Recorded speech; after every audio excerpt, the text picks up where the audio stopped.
Ladies and gentlemen, welcome back to game number 3 of the best of 3 series between Dignitas and Next.KZ. Two teams switch side once again. Radiant has won both games today.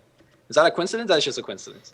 Yeah, I mean, a lot of people seem to think that the Dire has the advantage because of Roshan, And they but do. And they they, do. yeah, I mean, it might not They be do. significant, but in fact, I think we've been looking at some stats, and I believe it's the Radiant actually has a higher win rate, but it's a very slight win No, rate, the Dire has a higher win rate, but just it's a by the very way. it's a very slight Like advantage. It's 1%. not what you Yeah. would expect. I believe it's like Which, two or by the three way, percent. every time we are referring to statistics, it is not from the. The Some new some people thought we're referring from the public statistics. Yeah, there is a new site which was being publicized on Reddit, and I believe a couple of other Dota 2 sites. That's not the site we're using. There is a site which actually tracks only competitive games. So when we refer to statistics, we're basing it off of the competitive games, not off of the public games. I do love that public game site, though. It's really fun to see what heroes you're most successful with, as well as some of the other pro players. But no, we're not using that site. Right. And for anyone that's just joining our cast here today, this is game 3 of the best of 3 series. And of course, TPL2 is sponsored by Daily Motion. And let's see what we're going to get ourselves here today. No Winmer ban, no Morph ban, no Lycan ban so far. Yeah, Dignitas is going to force Next.KZ to ban the Lycanthrope. The question is, will they do it this time around, or are they confident they can defeat him with their Beastmaster Enigma strategy, which seems to be their flavor? I mean, they've done it 2 games in a row now. It worked once. It did not work the second, or didn't work the first time. It did work the second time. Maybe the third time will be the charm. Shadow Demon getting banned. Dignitas continuing to show a lot of respect for that hero, more so than any other pro team I've seen. You know, the biggest difference in game number 1 and in game number 2 is that Next.KZ was able to destroy the tier 1 tower a lot quicker than Dignitas. Beastmaster did not lose a tower, and I think that had a significant impact. Because a lot of these heroes that are being picked up are very momentum based. Ooh, a Beastmaster ban from Next.KZ. So they're saying, okay, we're going to give you the Lycan, and we don't even have the Beastmaster ourselves? What is this, like, double, triple mind game? I don't know where they're going with this. They're gonna pick. Oh, Oh, Prophet's they still got in the Prophet. pool. Okay. How did we miss that? Well, there you go. That's what they're getting in return. Still, giving away Lycan is very A worthy dangerous. trade, you think? I think it's got potential. I mean, Prophet gives you that ability to. You can shut down Lycan early if you get anyone. Let's say Enigma's offensive jungling, you get a haste rune on your mid. If anyone has the potential to gank Lycan, suddenly you have that extra hero to help bring him down. Now, Lycan does normally get a Quelling Blade, but even that extra couple of auto attacks might be enough to do it. So I think it could work out. I mean, I'm never going to say Prophet is a bad pick. That would be insanity. But it's also not a clear win for Next.KZ like it normally is when you get Prophet in the draft early. Normally it's going to be a win for your team, but you're giving away a Lycan. You're also giving away a Shrek. And we've seen how powerful that hero is in the hands of both of these teams. Yep, Lesh definitely has been winning games today. Darkseer also been doing fairly well today. Didn't win the last game though, but that Chain Frost plus Lich, we might see a Lich Frost pick here by Dignitas. Definitely will go well with Lycan Frost armor, make him even more invincible. If that's a logical, does that make sense logically? Even more invincible. I I think think that's you're a either logical invincible balance. or you're not. Yeah. Perhaps there are some invincibility experts out there who can deliver a seminar on that, but I'm just going to say he's already pretty hard to kill. Frost Armor going to make him that much stronger. Who will be the third pick here for Next.KZ? Will they pick up the Vengeful Spirit or maybe a Beastmaster, which is what they've been favoring? They banned the Beastmaster. Will they pick up the Vengeful Spirit? To me, that's the question. I feel like Dignitas will if they don't. It's a really nice way to deal with that black hole. Of course, Enigma's a good hero, not just for the black hole, but you definitely want to be landing those, especially in the mid game, and especially versus a Lycanthrope. Historically, Next.KZ likes to either use a third pick for a support. We've seen it Crystal Maiden in game number 1, or they like to go something like a semi-carry. So Mirana will be a choice, and it Sand seems King. to be the semi-carry route. It's going to be the Sand King. More team fight, although that's going to be a lot more incentive to either go BKB or Necro 3, as both those items do counter Sand King relatively decently. They might be ensuring themselves a Broodmother pick, although Broodmother is the hero that Next.KZ just don't like to employ, because Next.KZ love to play team fight kind of lineup, and Broodmother really is not. It's like the opposite of a team fight hero. Yeah, the one thing about Broodmother, which could be nice, although I mean you are up against Darkseer and Leshrac, two of the best anti-pushers in the game, between the Ion Shell, the Lightning, and of course the Pulse Nova. Edict is not great anti-push, but it's not horrible either, just because it does so much damage. But combining the Broodmother with the Enigma Eidolons and the Furion Treants, that's putting That's a a lot lot of of your stuff. eggs in the basket of summons, but it's also a lot of push early game. I'm really curious about how Next.KZ is going to lane this. And one thing I like about their draft is they're not revealing anything.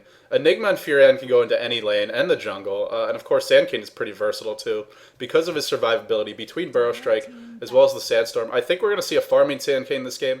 But, you know, I could, of course, I say that, and he'll probably end up being their hard support. Storm Spirit getting banned, a very smart ban, if you ask me, because he can just zip in and completely shut down the Enigma or the Sand King if they get any vision.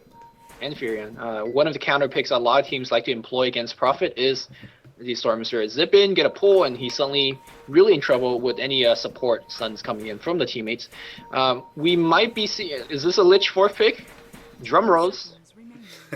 Lich is not the most exciting hero, so I'm not going to get, you know, I'm not going to necessarily say a drum roll. It's drum roll worthy, but it wouldn't surprise me here. I don't think it's amazing against Next.KZ, though. It's not going to help you at all in that anti-push department. Here, but there is a whole bunch of summons, so probably not the best of ideas. But in between Pulse Nova, Lightning, you are going to destroy the summons quite quickly, so maybe that's a plus. So there's clearly arguments for and against it. Yeah. In terms of the laning, seems like Darkseer will occupy their long lane solo, and thus Lich wouldn't be too bad. Wouldn't be a choice anymore because Lycan is going to go jungle. Lich probably is going to go on the bot lane. So what Dignitas is thinking right now is a lane support, Shaker, and a solo mid hero. Shaker have not been seeing a lot of play lately. Would be a fairly decent hero against Enigma in this case. Before that Enigma gets a BKB. Oh, wow, that's surprising. So, I mean, Dazzle is actually a very strong pusher because of that heal. Not only does it heal your creeps, it does a lot of damage to the enemy creeps. So, I almost want to say this is another pushing hero, even though he wouldn't necessarily be considered one traditionally. Will they go all in? What's that? Calling it. Dazzle mid? Dazzle mid, I'm calling it. Yeah, maybe we will see Dazzle mid. I mean, Dazzle Grave is such a good spell against the Lycanthrope. Yeah, if he has to chase that hero for change target, like it literally just forced him to change target. Yeah, it could work. This is an interesting draft. On how good the micro is for the Lycanthrope player, he should leave 2 wolves on the Grave unit when they're on 1 HP, and that would generally do the job. But with the Dazzle, you never know because you have the healing coming in. Also, Weave, by the way, is epic against Lycan. Suddenly the team fight gets a little bit longer, he spends a little bit more time chasing, everyone gets like 20 armor, and that makes the fight a little bit harder. Yeah, and speaking of Weave, that's one argument in favor of giving Dazzle the levels, is he really needs them. I mean, you're not normally going to want to get Weave until you've maxed out Grave and Heal, which is meaning you're going to want to hit level 10, level 11. Of course, you can go more offensive with the Poison build, but hold on to that thought, as we do see a Tinker getting picked up here. Last time we cast Tinker, or that you cast Tinker rather, I believe it was Bulba, subbing in for Mouse, and he was absolutely dominating. So I'm curious, will we see another similarly impressive Tinker? He is a very farm-dependent hero, especially early on until he gets Boots of Travel. Can't contribute all that much. Has some very good anti-push, and maybe that's primarily why he was picked. It gives your Lycan a little more space to farm, gives him a little more time to farm, and it helps you deal with those summons. So in terms of the item build, or the skill build rather, do you think he's going to go for the March of Machines max? Or is he going to go for a more standard, damage-oriented nuke build? I think laning might actually determine that. I do believe March of Machine against most of these heroes we've seen so far probably will be a sufficient build. Viper, though, that might change things totally around. That will force, if we're going to see a Viper-Tinker lane matchup, we will see at least one level of laser just to make sure we get the miss chance in. Perhaps might not actually max it out, but he actually might. We'll see. We're going to see some cool ganking combination as well because we're going to see some Invis TP into Wolves. That's some haxy combo if you ask me, but that's for the mid game. We'll talk about who's playing what. Zara is going to be playing the Shaker. Had 2 games with Sankin. Come with me on the Lesh. We have Leon playing the Tinker. Zamaj, Mitch on the Lycanthrope, and Zizao playing that Darkseer. Yeah, we are going to see 5 Dire heroes heading towards the bottom lane. Mantis on the Viper, Storm on the Shadow Priest, Lucky on the Sand King. Equal following up in the 4th position here. I don't mean that in the farming sense, just the 4th in this line, going to be playing that Furion, also known as Nature's Prophet, and exclusive, bringing up the rear, going to be playing that Enigma, and looks like he's rushing his soul ring. Is that a support Dazzle build you're seeing it? He did go for heal Shadow Wave at level 1. No, I don't think it is though, because look at those items. That is a lot of regen just for Dazzle. I think he bought the courier though. I think Let's see if we can do the math here. It's 100, 200, 300, 450. He definitely bought the courier. So semi-support. I mean, of course, with Viper, Viper is a very strong solo hero. He doesn't have to go mid, though. He can definitely lane 1v1 against anyone in the side lane. And in fact, he's got a better ability to chase if he does so. No, he's definitely going to be a support. I think this might be a tri-lane alongside Viper.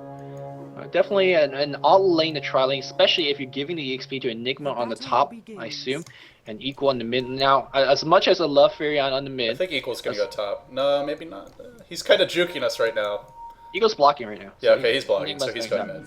Yeah, as much as I love Enigma and Furion in the lane, I feel like Dazzle in the lane needs a little bit more... Yeah, this is a very odd way to lane it. I mean, I guess they're looking to be more offensive into the enemy jungle. One of the benefits to running a tri-lane is, you know, especially with a strong solo here like Viper, you don't really have to sit in the lane, you can go look for the Lycan. They did put down a magic bush ward. Interestingly, they did not block this other medium camp. You can actually put a ward inside of this medium camp and also see the rune while still blocking the camp. They did not elect to go that route. Lycan did... Oh, a nice play by Sandkane. He actually blocked that small camp as well. So they did not ward it off, but he body blocked it. Now he's going to be running to the wolves. There's only really one camp for this Lycan to farm, aside from the other hard camp. Sandkane Burrow Strike across the fissure. It's going to be okay. Lost a bit of mana. And I actually think this might be over.